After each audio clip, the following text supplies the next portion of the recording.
সবাইকে শুভেচ্ছা জানিয়ে মাছরাঙা দেশের সংবাদে স্বাগত জানাচ্ছি কাজী রওশন আরা সাকি। শুরুতেই গার্ডিয়ান লাইফ ইন্স্যুরেন্স সংবাদ শিরোনাম।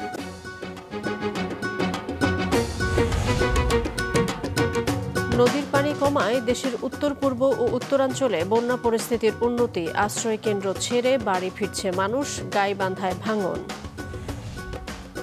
আওয়ামী লীগের ৭৫তম প্রতিষ্ঠাবার্ষিকীতে দেশ জুড়ে নানা আয়োজন, গোপালগঞ্জে বঙ্গবন্ধুর সমাধিসৌধে কেন্দ্রীয় নেতাদের শ্রদ্ধা। এত বড় দুর্যোগেও ওই বাড়িগুলি দাঁড়িয়ে আছে কোন? এজন্য প্রয়োজন উচ্চ শক্তির নির্মাণ সামগ্রীর ব্যবহার, যেমন জিপিএইচ কোয়ান্টাম B600DR, বাংলাদেশের উচ্চ শক্তি সম্পন্ন একমাত্র রড। এবারে বিস্তারিত। পানি কমায় দেশের উত্তর পূর্বাঞ্চলের বন্যা পরিস্থিতির উন্নতি হয়েছে, তবে গাইবান্ধায় দেখা দিয়েছে নদীর তীর ভাঙন। আশ্রয়কেন্দ্র ছেড়ে বসতভিটায় ফিরছেন সাধারণ মানুষ। Desk report. বৃষ্টি কমায় সুরমা ও কুশিয়ারা নদীর পানি কিছুটা কমেছে। এতে সিলেটের বন্যা পরিস্থিতি উন্নতি হয়েছে। বাসাবাড়ি থেকে নামছে বন্যার পানি। আশ্রয়কেন্দ্র থেকে বাড়ি ফিরছেন অনেক পরিবার। বন্যায় ক্ষতিগ্রস্ত হয়েছে প্রায় ২৫ কিলোমিটার বাঁধ। সিলেট এলাকায় এখনও পানিবন্দী হাজারো মানুষ।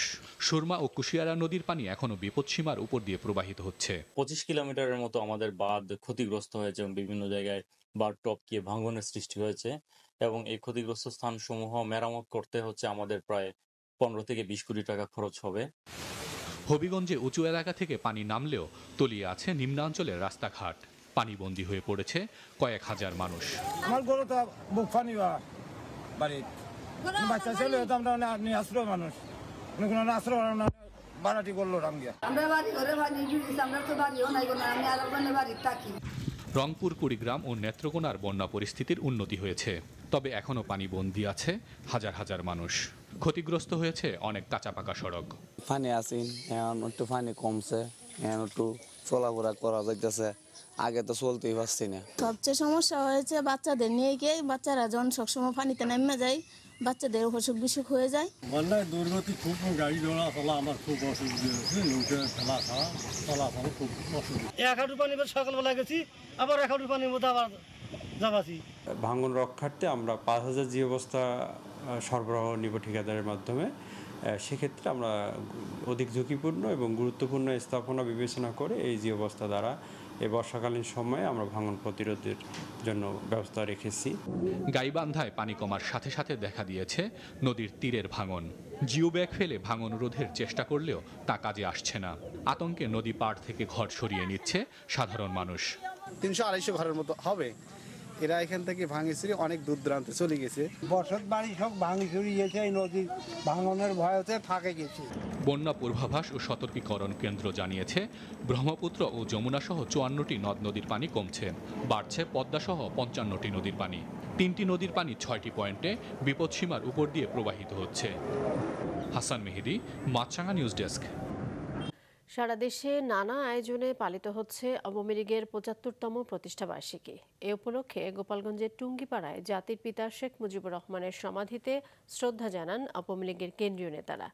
বঙ্গবন্ধু ও তার পরিবারের শহীদ সদস্যদের রুহের মাগফিরাত কামনায় ফাতিহা পাঠ ও বিশেষ মোনাজাত করা হয়। পাবনায় উৎসব মুখর পরিবেশে উদযাপিত হচ্ছে আওয়ামী লীগের প্রতিষ্ঠাবার্ষিকী। দুপুরে দলীয় কার্যালয় থেকে জেলা আওয়ামী লীগের সাধারণ সম্পাদক গোলাম ফারুক প্রিন্সের নেতৃত্বে বের হয় র্যালি। দলীয় কার্যালয়ের সামনে জেলা আওয়ামী লীগের সভাপতি রেজাউল রহিম লালের সভাপতিত্বে অনুষ্ঠিত হয় আলোচনা সভা। সকালে খুলনার হাদিস পার্কের সামনে থেকে একটি শোভাযাত্রা বের হয়, পরে দলীয় কার্যালয়ে কেক কাটা ও আলোচনা সভা অনুষ্ঠিত হয়। এছাড়া বরিশাল, বান্দরবান, খাগড়াছড়ি সহ সারা দেশে পালিত হচ্ছে আওয়ামী লীগের ৭৫তম প্রতিষ্ঠাবার্ষিকী। চট্টগ্রাম কক্সবাজার রুটে চলাচলকারী বিশেষ ট্রেনটি আগামী 25শে জুন থেকে ফের বন্ধ করার ঘোষণায় সোচ্চার হয়েছেন চট্টগ্রামের নাগরিক সমাজ। এর প্রতিবাদে দুপুরে চট্টগ্রাম প্রেস ক্লাবে এক সংবাদ সম্মেলন করেন তারা। এতে অবিলম্বে এই সিদ্ধান্ত থেকে সরে আসার দাবি জানান বক্তারা, না হলে কঠোর আন্দোলনে যাওয়ার হুঁশিয়ারও দেন তারা। চট্টগ্রাম প্রেস ক্লাবের সিনিয়র সহ সভাপতি চৌধুরী ফরিদের সভাপতিত্বে সংবাদ সম্মেলনে বক্তব্য রাখেন মুক্তিযোদ্ধা ও গবেষক ডাক্তার মাহফুজুর রহমান ও স্থপতি আশিক ইমরান।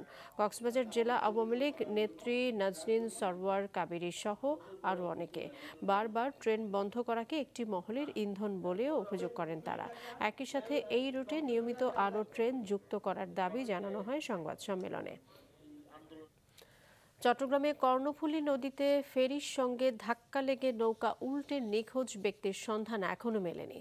সিসি ক্যামেরায় ঘটনার দৃশ্যে দেখা যায় গতকাল সন্ধ্যা 6:30টার দিকে কালুরঘাটে কর্ণফুলী নদীতে ফেরির সঙ্গে ধাক্কা লেগে একটি নৌকা উল্টে যায়।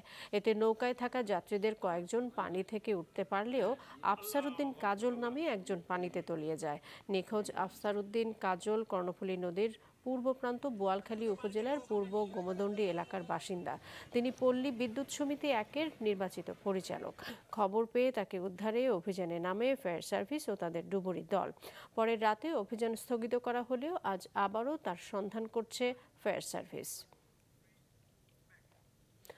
যশোরে ঈদ পরবর্তী দ্বিতীয় হাটে বিপুল পরিমাণ পশুর চামড়ার সরবরাহ হয়েছে, তবে দাম নিয়ে অসন্তোষ জানিয়েছেন ক্ষুদ্র ব্যবসায়ীরা। যশোর প্রতিনিধি রাহুল রায়ের পাঠানো তথ্য ছবিতে ডেস্ক রিপোর্ট। দক্ষিণ পশ্চিমাঞ্চলের সবচেয়ে বড় চামড়ার বাজার যশোরের রাজারহাট। সেখানে ঈদ পরবর্তী দ্বিতীয় হাট বসে গতকাল।